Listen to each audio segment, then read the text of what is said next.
Hello students and welcome to the video. कल हमने secretarial practice का थर्ड लेसन लिया था, जिसमें हमने सीखा था कि फॉर्मेशन ऑफ कंपनी फॉर्म करने के लिए क्या क्या चीज़ों की ज़रूरत होती है। आज हम देखेंगे chapter number 4, documents related to formation of a company. Means किन डॉक्यूमेंट्स की हमको ज़रूरत पड़ती है जब हम कंपनी फॉर्म करने जाते हैं। ओके, तो चलिए शुरू करते हैं। लेकिन शुरू करने से पहले अगर आप नए हैं, पहली बार आए हैं मेरे चैनल पर, तो प्लीज़ सब्सक्राइब कर दें ताकि मेरे आने वाले वीडियोस के नोटिफिकेशन आपको मिलते रहे। और प्लीज़ मैं कोशिश करूँगी ज़्यादा से ज़्यादा इसी वीडियो में पूरा चैप्टर कवर कर लूँ, तो अंत तक ज़रूर देखिएगा। ओके, ये आपके लिए बनाया गया है वीडियो, तो प्लीज़ अंत तक ज़रूर देखिएगा। और नीचे कमेंट करना बिल्कुल ना भूलें, अपने दोस्तों के साथ ज़रूर शेयर करें। तो चलिए फटाफट शुरू करते हैं। इसके अंदर हम देखने वाले हैं documents related to formation of a company. क्या डॉक्यूमेंट्स लगेंगे? Memorandum of association, article of association. ये क्या होता है, इसका थोड़ा सा मैंने आपको आइडिया मेरे पिछले वीडियो में भी दे दिया है। Then prospectus and distinction. तो चलिए देखते हैं introduction. At the time of incorporation of a company, following documents have to be submitted to the register of a company. अभी ये मैंने आपको पिछले वीडियो में भी बताया है कि जब हम कंपनी रजिस्टर करने जाए, इनकॉर्पोरेशन का मतलब होता है रजिस्ट्रेशन करना, कंपनी का नाम का रजिस्टर करना। अब ये जब करने जाते हैं तो ऑब्वियसली कुछ डॉक्यूमेंट्स की ज़रूरत तो पड़ेगी ही पड़ेगी। तो ये पिछले टाइम हमने क्या देखा था, क्या लगता है? Memorandum of association and article of association. Okay, तो अभी इसके अंदर a public company if it is collecting capital from public must issue prospectus to invite the public to buy share, debenture etcetera. अभी जब वो शेयर्स इशू करते हैं या डिबेंचर्स इशू करते हैं, तो इसके लिए उसको क्या बनाना पड़ता है? कंपनी को प्रोस्पेक्टस बनाना पड़ेगा, isn't it? So let's learn in detail about these documents in this chapter. अब यहाँ पर पिछली बार हमने देखा था कि रजिस्टर करने जाते हैं तो बहुत सारी टाइप्स की कंपनी होती है, लाइक पब्लिक कंपनी होती है, प्राइवेट कंपनी होती है, सिंगल पर्सन की भी कंपनी होती है। तो लेकिन जब इशू करने जाते हैं तो बहुत सारे, जब शेयर्स इशू करने जाते हैं या डिबेंचर्स इशू करने जाते हैं, जब पब्लिक से पैसा मांगते हैं या रिलेटेड टू शेयर्स या मेंबर्स उसके शेयर्स खरीदते हैं, तो वो उसका प्रोसेस थोड़ा अलग होता है। जबकि अकेले ही अगर सोल पर्सन या फिर सिंगल पर्सन कंपनी है या रिलेटेड टू शेयर्स नहीं है, डायरेक्टली कैपिटल लाया है पार्टनर्स ने और वो शुरू कर रहे हैं बिजनेस, तो उनका वो इजीली जस्ट स्टार्टअप कर सकते हैं जैसे ही रजिस्टर हो जाए। लेकिन जब इशू किया जाता है कुछ चीज़, तो वहाँ का प्रोसेस अलग होता है। तो वही इस लेसन में हम कवर करेंगे। देखते हैं आगे, मेमोरेंडम ऑफ एसोसिएशन क्या चीज़ है। ये इसका मैंने हल्का सा आइडिया आपको दे दिया था पहले भी। इसके अंदर एक इन शॉर्ट अगर बताऊँ तो ये एक डिस्क्राइब करता है आपकी कंपनी को कि ये एक्चुअल इसका मोटो क्या है, ये करने क्या वाला है, इसे बनाया क्यों गया है। फॉर एग्जांपल धीरू भाई अंबानी का जो कंपनी है, लाइक सपोज रिलायंस है। अब रिलायंस पेट्रोलियम है, तो पेट्रोलियम इट मीन्स उसका काम क्या है? Related to petrol. डिस्क्रिप्शन दिया जाएगा कि वो जो भी रिलेटेड टू पेट्रोलियम, पेट्रोल से है, वो काम करते हैं। या फिर अमेजोन हो गया, तो अमेजोन कंपनी जो है वो ऑनलाइन बिजनेस करती है, उसका मेन मोटो क्या होगा? ऑनलाइन बिजनेस करना, इजंट इट? तो ये जो मेमोरेंडम ऑफ एसोसिएशन होता है, ये पूरे बिजनेस की आप कहोगे कि रूह होती है। उसमें अगर आप पढ़ लोगे, कोई भी बंदा अगर उसे पढ़ता है, तो उसे एक शॉर्ट आइडिया आ जाता है कि कंपनी है किस चीज़ की। चलिए देखते हैं इन्होंने क्या बताया है। It is a primary document of a company as it states the purpose for which the company is formed. It describes the range of activities a company can undertake. यही मैंने आपको अभी समझाया। डेफिनेशन से मैं जस्ट रीड आउट कर लूंगी definitions, okay? आपके लिए, आपको चाहिए तो आप नोट डाउन कर सकते हैं। Section 256 of the Companies Act 2013 defines memorandum as memorandum of association of a company as originally framed or as altered from time to time in pursuance of any provision of any previous company law or of this act. The above definition refers to memorandum of association as a legal document. It must be prepared by every company as per the provision of the Companies Act 2013. ये भी मैंने आपको पहले समझाया कि हर वो company जो shares issue करती है, उसे मेमोरेंडम ऑफ एसोसिएशन बनाना बहुत ज़्यादा ज़रूरी है, ताकि जो लोग इन्वेस्ट करने आ रहे हैं उन्हें कुछ तो आइडिया मिले कि ये कंपनी किस चीज़ की है, आगे चलेगी नहीं चलेगी, कंपटीटर्स इसके कैसे, उसका एक आइडिया मिल जाएगा उनको। देन लॉ क्रेंस क्या कहते हैं? The memorandum of association of the company is its charter and defines the limitation of the powers of the company. उसकी powers कितनी है, कितने हद तक ये जा सकता है, वो सारे रूल्स एंड पावर सब कुछ बताया जाता है उसमें. As per this definition, memorandum is a document which describes the constitution of the company and its rights or privilege. उसके जो भी rights है, उसकी जो भी privilege है, वो सब कुछ उसमें बताए जाते हैं. It states the powers of the company, that is what it can do and what it cannot do. Then features देख लेते हैं. Features of memorandum of association. It is a primary document of a company which states its aim and objectives. Okay, ये तो primary document है, मतलब base, सबसे पहला document यही होता है जो कंपनी फॉर्मेशन के टाइम बनाया जाता है. ओके, ये सबसे प्राइमरी, बेसिक और पहला डॉक्यूमेंट ऐसा कहेंगे. It describes and regulates the relationship between the company and outsiders, that is the share holders. अभी ये वही बता रहा है ना कि ये डिस्क्राइब करता है कि जो भी बाहर के लोग उसमें इन्वेस्ट करेंगे, लाइक शेयर होल्डर्स, क्रेडिटर्स हो गए, जो भी सप्लाईज करेंगे, इन्वेस्ट करेंगे, तो उनसे रिलेटेड, उनको उनसे रिलेटेड या उनको फ़ायदा पहुंचाने वाली, उनको नुकसान पहुंचाने वाली जो भी चीज़ होंगी, वो सब कुछ मेमोरेंडम ऑफ एसोसिएशन में होगा. तो रीड कर लेते हैं. The share holders, creditors, suppliers, investors etcetera who can make out from the memorandum whether a company is permitted to undertake a certain activity or transaction or not. Okay, कि अगर वो उसके अंदर कुछ अपना इन्वेस्ट कर रहे हैं, भले वो मेहनत अपनी इन्वेस्ट कर रहे हैं या फिर पैसा इन्वेस्ट कर रहे हैं या सर्विस इन्वेस्ट कर रहे हैं, तो वो उस लायक है भी कि नहीं, उनको एक आइडिया मिल जाएगा. Then third point, every company needs to prepare its memorandum of association at the time of its incorporation and submit it along with the application for incorporation to the ROC. अभी जब हम ये सबसे पहले क्यों काम आता है, सबसे पहले ये मैंने पिछले वीडियो में भी आपको बताया था कि ये जो रजिस्ट्रार के पास जब हम जाते हैं इनकॉर्पोरेशन करने के लिए, रजिस्ट्रेशन करने के लिए, तो वहाँ पर ये मेमोरेंडम ऑफ एसोसिएशन देना बहुत ज़रूरी होता है, ताकि जो रजिस्टर करने वाला है उसको भी एक आइडिया मिल जाता है, जो रजिस्ट्रार होता है उसको भी एक आइडिया मिल जाता है कि कंपनी कैसी है, उसे रजिस्टर करना चाहिए भी कि नहीं करना चाहिए. Okay, it is prepared by the promoters and needs to be signed by minimum अभी 7 पर्सन इन केस ऑफ, ये जो फॉर्मेशन बनने के लिए भी हमने पढ़ा था कि पब्लिक कंपनी फॉर्म करने के लिए ही 7 लोग लगते हैं, 7 लोग लगते हैं. प्राइवेट कंपनी के लिए 2 और 1 पर्सन में 1 लगेगा. तो it is prepared by the promoters. जो प्रमोटर्स मीन्स व्हाट, फाउंडर, जिन्होंने कंपनी को फाउंड किया है, जो बनाने की इच्छा रखते हैं, जिनके पास आइडिया आया है इस कंपनी का, तो वो जो भी लोग हैं उन लोगों उनको उनका सिग्नेचर लगेगा इस पर. ओके, और दिया गया है कि कितने कम लोग लगेंगे, like public, I am sorry, अगर पब्लिक कंपनी है तो 7 लोग लगेंगे. अगर प्राइवेट कंपनी है तो प्राइवेट का हमने देखा था कि 2 लोग में भी हो जाता है. और अगर सिंगल कंपनी है तो सिंगल कंपनी का सिंगल पर्सन कंपनी है तो वो एक अगर रजिस्टर करेगा तो भी हो जाएगा, एक सिग्नेचर से भी हो जाएगा. 1 मिनट है, पेज ज़रा सही हो गया.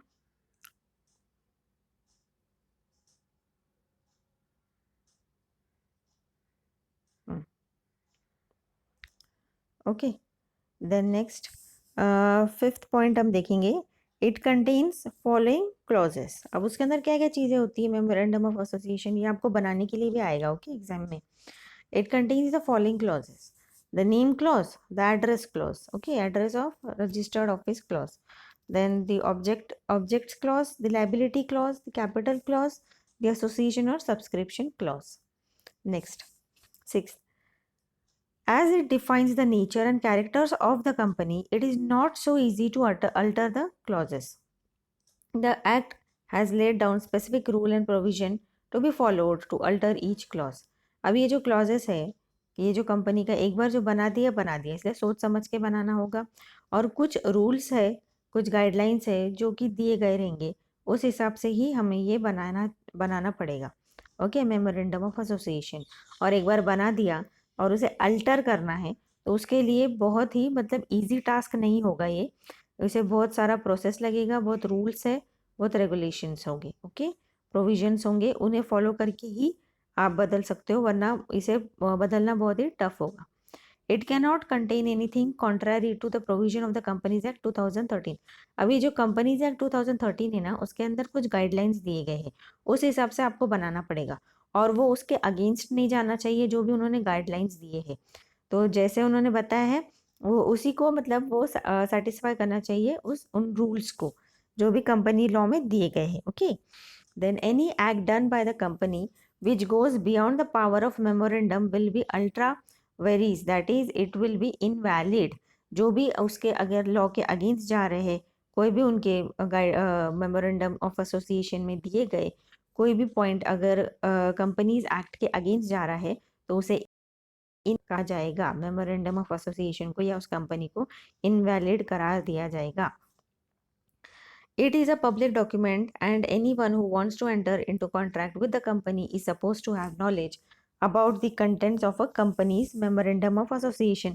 अभी ये जाहिर सी बात है कि अगर कोई बंदा उस कंपनी से कॉन्ट्रैक्ट करना चाहता है, उसमें सर्विस करना चाहता है, तो उसे एक आइडिया होना चाहिए। तो उसके लिए ज़रूरी है कि उसे पूरा नॉलेज हो मेमोरेंडम ऑफ एसोसिएशन में जो भी पॉइंट्स लेट डाउन किए गए हैं। Okay, then companies act 2013 has prescribe the format of in the form of table A, B, C, D, E for preparing the memorandum of for different types of company। अभी ये जो है companies act 2013 इन्होंने एक format बनाया है, उसके अंदर A, B, C, D, E के अंदर उन्होंने डिवाइड करके कुछ different types of companies let down किए हैं। एडिशनल इन्फॉर्मेशन यहाँ दिया गया है। Companies act formation of memorandum of association, companies act 2013 has prescribed the following format for preparing memorandum of association based on the type of company। जैसे कि table ए में बताया गया है memorandum of association of a company for limited by shares. Then b के अंदर limited by guarantee and not having share capital. Okay, ये मतलब अलग अलग गाइडलाइंस उन्होंने दे दी गई है अलग अलग टाइप्स की कंपनी को, लिमिटेड कंपनी है, अनलिमिटेड कंपनी है, सबके लिए। आगे चलते हैं। आई होप आपको यहाँ तक समझ गया होगा। कोई भी प्रॉब्लम हो तो आप कमेंट ज़रूर कीजिएगा। कैसा है वीडियो लिखना बिल्कुल ना भूलिए। चलिए आगे भी देखते हैं। Clauses of memorandum of association and provision to alter it. Okay, अभी क्लॉजेस क्या है? नेम क्लॉज, उसके अंदर ये सब होनी ही चाहिए ये चीज़ें। It means okay, name clause, address clause, object clause, liability clause, capital clause, association और सब्सक्रिप्शन क्लॉज। अभी देख लेते हैं नेम क्लॉज क्या है। Name clause, the clause mentions the name of the company. Okay, पहला तो क्या उसका कंपनी का नाम होना चाहिए। एक जो फाउंडर है वो कंपनी का नाम डिसाइड करेगा और वो नाम होना चाहिए। As a company is a legal entity distinct from its member, it has to have its own name to establish its separate identity. The promoters choose a name for the company। अभी जैसे कि हमने पहले भी पढ़ा था कि जो कंपनी होती है वो एक आर्टिफिशियल लीगल एंटिटी होती है अदर देन इट्स प्रमोटर और द अदर पर्सन। मतलब उसके अंदर ब्लड एंड फ्लैश नहीं होता है, ये एक आर्टिफिशियल झूठा इंसान, मतलब उसको पूरा बॉडी तो नहीं दे है, जैसे हमारे पास पूरा हमारा शरीर है वैसे उस कंपनी के पास शरीर तो नहीं है बट रूह है, ऐसा बोल सकते हैं, जान है उसमें। मतलब इन शॉर्ट बिकॉज एग्जिस्टेंस है उसको। कैसे? क्योंकि हमने उसको रजिस्टर किया है लॉ की तरफ। अभी हम भी है, हम भी जीते जागते इंसान है, हमें कैसे पता है लीगली? हमें कैसे पता है? क्योंकि हमारा जो बर्थ सर्टिफिकेट है वो गवर्नमेंट के पास रजिस्टर किया गया है, इसीलिए हमें एक आइडेंटिटी मिल गई है कि हम जिंदा है। उसी तरह से एक कंपनी को भी एक आइडेंटिटी देने के लिए इनकॉर्पोरेशन किया जाता है। अब जैसे आप जिंदा हो, आप एक पर्सन हो, आपको एक नाम दिया गया है आपके पेरेंट्स की तरफ से, इजंट इट? तो वैसे ही ये जो कंपनी है, इस कंपनी को बनाने वाला जो फॉर्मर होगा, जो प्रमोटर होगा, उसके तरफ से एक नाम दिया जाता है ताकि क्योंकि कंपनी एक लीगल एंटिटी बनने जा रही है, इसलिए। Okay, following point should be kept in mind while choosing the name of the company. The name should not be identical और resemble the name of an already existing company registered under this act और any previous company law. अभी जब हम नाम सोचते हैं किसी company के बारे में तो ये भी ध्यान रखना बहुत ज़्यादा ज़रूरी है कि हमारे जैसे नाम की कोई और कंपनी एग्जिस्ट कर रही है कि नहीं कर रही है। अगर कर रही है तो हम वो नाम नहीं रख सकते। इसके अंदर दिया नहीं गया है बट मैं आपको एडिशनल नॉलेज के लिए बता दूं कि अगर आपका नाम हो भी जाता है तो वो कॉपीराइट क्लेम में भी आ सकता है अगर वो ऑलरेडी कंपनी रजिस्टर है किसी और नाम से। लाइक रिलायंस नाम तो ऑलरेडी है, मैं भी रिलायंस नाम की कंपनी नहीं खोल सकती हूँ। ओके, वो इसलिए क्योंकि ऑलरेडी वो कंपनी एग्जिस्ट कर रही है, उसको उसके ऊपर कॉपीराइट आ सकता है, मेरे मुझे अच्छा खासा फाइन भी बैठ सकता है। Okay, the name should not contain any word which will contribute an offence under any law. कोई भी लॉ के अगेंस्ट अगर कोई ऐसा हिंसा भड़काने वाली लोगों में अगर ऐसी कोई भावना जागती है, मतलब गलत डायरेक्शन देती है अगर लोगों को, तो उस ऐसे नाम हमें रखना नहीं चाहिए। जैसे कि अभी सीता गीता बहुत सारे कॉमन नाम हैं, ये तो हो गए, लेकिन ये हम कंपनी के नाम ऐसे नहीं रख सकते। एक जैसे ही बहुत सारे लोग मिलेंगे आपको, वैसे एक जैसी बहुत सारी कंपनियां नहीं मिलेगी आपको। द नेम और words in the name shall not offend any section of people. अगर कोई रिलीजियस काइंड ऑफ लोग है, कोई भी ऐसा नाम नहीं रखना चाहिए जो कि उनके फीलिंग्स को, उनकी भावनाओं को चोट पहुंचाए। ऐसे भी नाम आपको नहीं रखने हैं। मीन्स सीधा साधा नाम रखिए जो कि किसी जो लॉ के भी हिसाब से सही हो और किसी की भावना को भी ना ठेस पहुंचाए। The name shall not violate the provision of emblems and names prevention of improper use Act 1950। अब एम्बलेम्स एंड नेम्स मतलब इंडिपेंडेंस के टाइम में जो भी हमारा रहेगा या नेशन से रिलेटेड जो भी हमारा नाम है, वैसे भी नाम का अगर बदनामी ना हो, मतलब उनका भी नेम आप नहीं ले सकते हैं। Okay, the name shall not resemble any registered trademark. यही मैंने आपको बताया, कॉपीराइट स्ट्राइक आ जाएगा। ट्रेडमार्क अगर कोई नाम ऑलरेडी है, मतलब टाटा बिरला ये जो है, इनके ऊपर आप देखोगे ना तो ट्रेडमार्क होता है, तो वो नाम मैं यूज़ नहीं कर सकती हूँ। मैं वो उसका एक प्रोसेस अलग ही होता है रजिस्टर करने का ट्रेडमार्क, तो वो मैं यूज़ नहीं कर सकती हूँ। मुझे स्ट्राइक आएगा, मुझे फाइन भरना पड़ेगा या फिर मुझे मेरी कंपनी ही बंद करनी पड़ सकती है। The name should not have any word that gives an impression that the company is connected with or has the support of central or state government or any local authority। ऐसा भी नाम नहीं लगना चाहिए कि भले वो प्राइवेट कंपनी है लेकिन उसको ना गवर्नमेंट का अच्छा खासा सपोर्ट है, या वो कुछ इलीगल दवाइयाँ बना रहे हैं या इलीगल कुछ भी काम कर रहे हैं लेकिन फिर भी गवर्नमेंट का सपोर्ट है। क्योंकि कंपनी तो क्या, आखिर वो लोग ही चलाते हैं, आगे चल के कुछ गलत काम कर ले वो, तो उसके अंदर गवर्नमेंट की बदनामी हो सकती है। तो इसीलिए ऐसा नहीं लगना चाहिए कि कोई नाम दे दिया या नेशन से रिलेटेड या स्टेट से रिलेटेड कोई भी नाम दे दिया और ऐसा लोगों को आइडिया नहीं आना चाहिए कि इसे गवर्नमेंट सपोर्ट कर रहा है, ताकि आगे चल के अगर उसके ऊपर कोई केस होता है गलत, तो वो स्टेट और सेंट्रल के ऊपर भी, गवर्नमेंट पर भी उंगलियां उठ सकती है। In case of a public company limited by shares or guarantee, the last word of the name should be limited, that is Tata Steel Limited। अगर लिमिटेड कंपनी है तो पीछे LTD लिमिटेड वर्ड डालना बहुत ज़्यादा ज़रूरी है। Similar for a private company limited by share और guarantee, the last word of the name should be private limited. और अगर प्राइवेट लिमिटेड कंपनी है तो प्राइवेट लिमिटेड पीछे नाम देना ज़रूरी है। And in case of one person, the word one person company must be mentioned in the name of the company in brackets। अगर one person है तो उसके अंदर भी OPC one person company लिखना ज़रूरी है। The Company Act states that every company shall paint or affix its name and the address of its register office outside its place of business। अभी ये भी ज़रूरी है कि कंपनी तो बना दी, बिल्डिंग भी बना दी, लेकिन जैसे कि आप बिल्डिंग बना दी, लेकिन उसके लिए बहुत ज़्यादा ज़रूरी है कि एक बोर्ड लगाया जाए जहाँ पर कंपनी का नाम, उसका एड्रेस ऑफ रजिस्टर्ड ऑफिस जहाँ पर भी उसको रजिस्टर किया गया है उसके डिटेल्स दे। Then alteration of name clause, अगर सपोज नाम रख दिया लेकिन अभी मुझे अल्टर करना है नाम, तो उसके लिए अभी क्या करेंगे, तो अ कंपनी में change it's name any time. अगर आपको बदलना है आपका कंपनी का नेम तो आप बदल सकते हो, आप इंसान भी बदल सकता है तो कंपनी भी बदल ही सकती है on its own. Okay, on its conversion from public company to private. और अभी कई बार ऐसा होता है पब्लिक कंपनी प्राइवेट भी हो जाती है, लाइक ये रिसेंटली अभी हमारे सरकार जो है बहुत सारी पब्लिक कंपनी को प्राइवेट कंपनी बना रही है, बेच रही है प्राइवेट कंपनीज को, तो ऑब्वियसली ये कन्वर्ट हो जाएंगी फ्रॉम पब्लिक टू प्राइवेट। तो अगर उस केस में भी अगर वो चाहे तो अपना कंपनी का नाम बदल सकते हैं। On the direction of the central government of if it is of the opinion that the name is similar to the name of an already existing company or similar to a registered trademark। अगर वो नाम contradict कर रहा है कि already उस company से related कोई और कंपनी है और थोड़ा बहुत सिमिलर लग रहा है, या फिर सेंट्रल गवर्नमेंट का ऑर्डर है कि इसे बदला जाए, तो बदलना होगा आपको। Name clause can be altered by passing a special resolution in the general meeting of a company. General meeting रखना पड़ेगा और उसके अंदर ये रेजोल्यूशन पास करना होगा। ओके, रेजोल्यूशन मीन्स 3/4 और 75% vote are in favour of proposal. Meeting रखी जाती है, वोटिंग किया जाता है, और जब 75% वोट्स आ जाते हैं कि नाम बदलना है, तो फिर वो वैसा नाम रखा जाता है और बदला जाता है।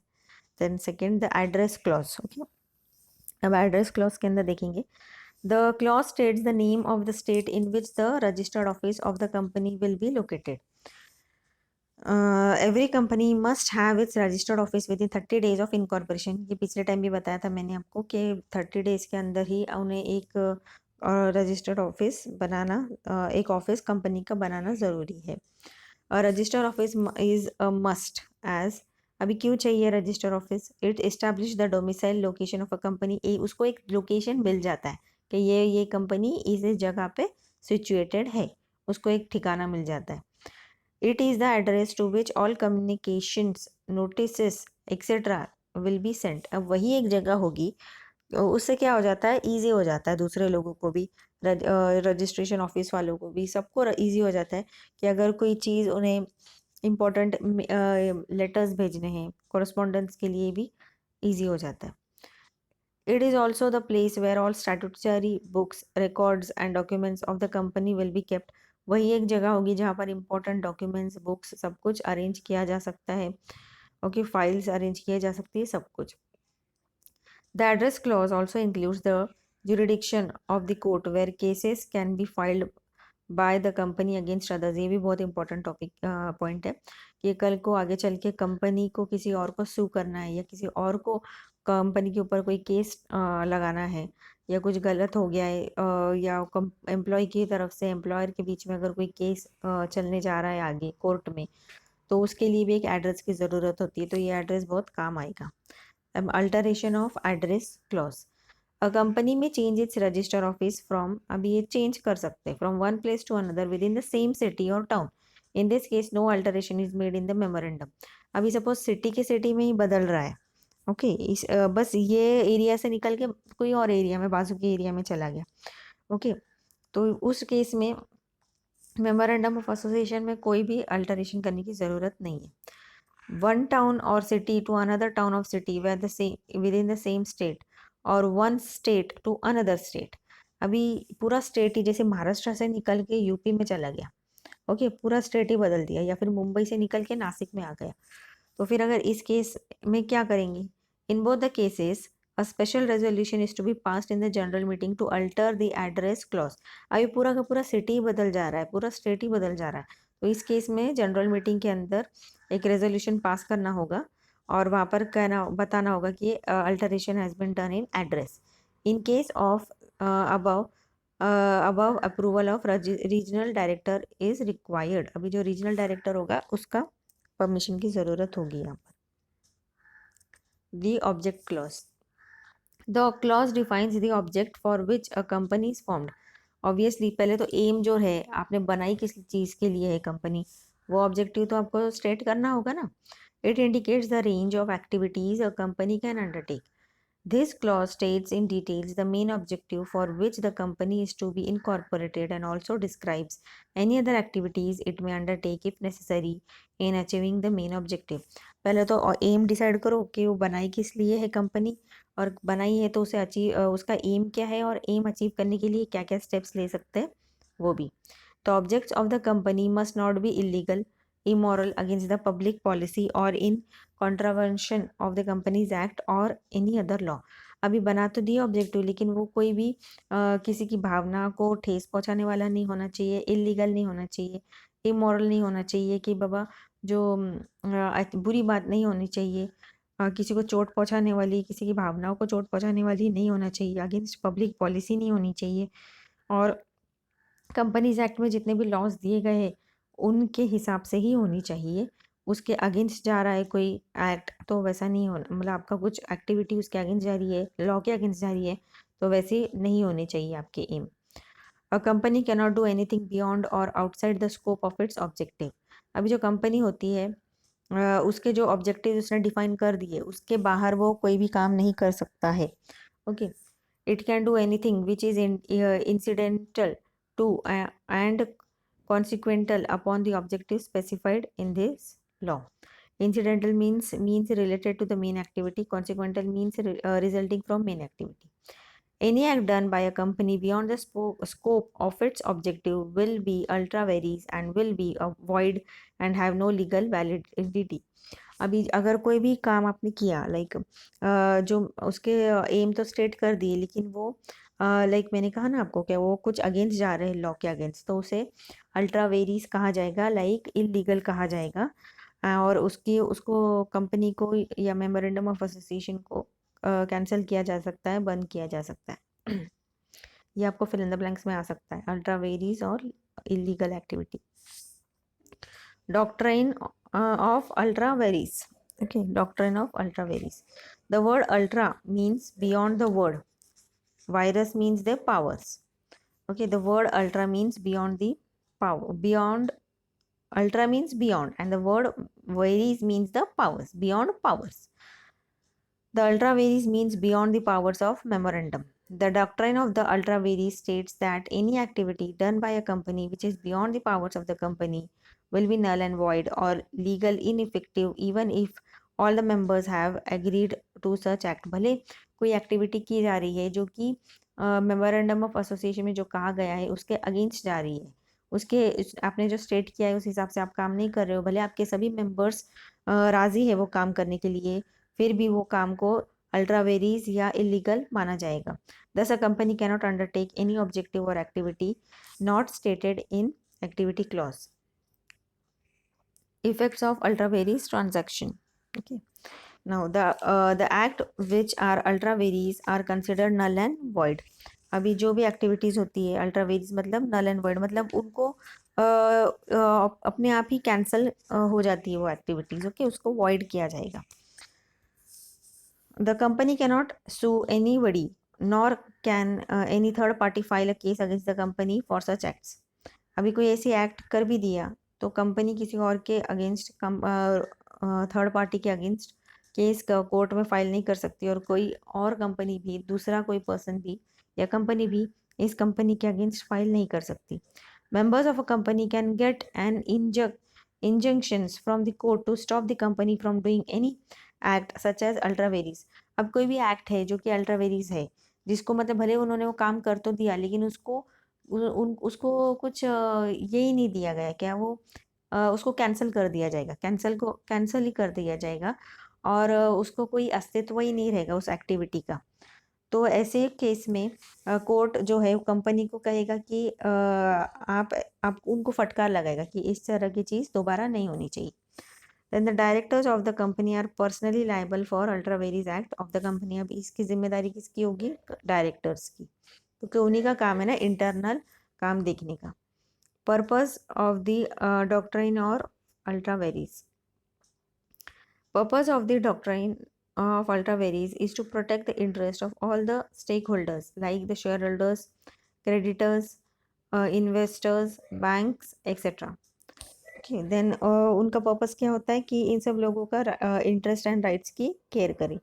The stakeholders have a right to ensure that the company uses their money for the objects mentioned in the memorandum।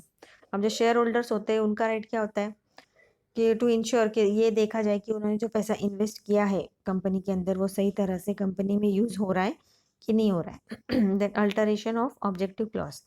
A company may change its objective clause as and when it feels it is necessary to do so for its survival of growth.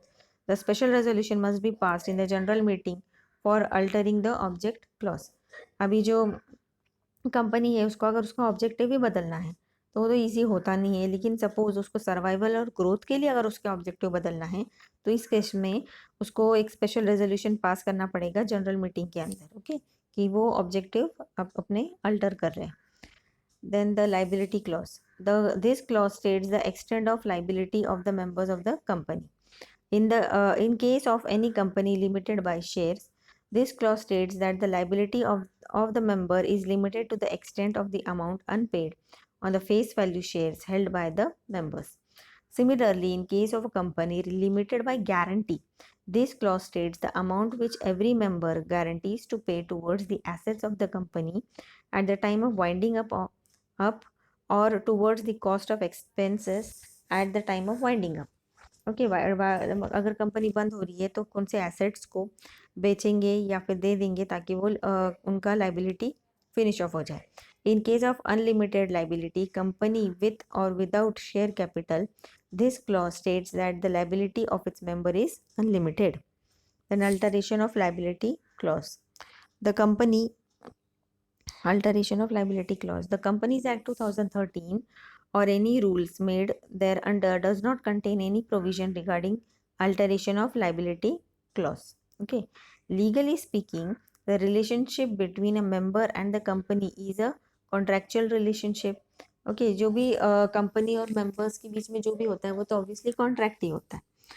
Hence, if any changes is to be made in the liability of a company, it has to be with the consent of the members and that too in writing. अभी ये जो company है ये obviously सारी members को बनकर ही बनती है. ओके, भले वो एक आर्टिफिशियल लीगल एंटिटी है तो उनका कंसेंट, उनकी रजामंदी होना बहुत ज़रूरी है. The capital clause. This clause states the amount of capital with which the company is registered. This capital is hence called as registered company. This clause states the amount of capital with which the company is registered. कितना पैसा लाया था founder ने company बनाने के लिए, तो वो इसके अंदर स्टेट किया जाता है कि पूरा उसके अंदर डिटेल्स होती है. This capital is hence called as registered capital. This is the maximum capital which the company is authorized to raise. Hence, it is also called authorized capital.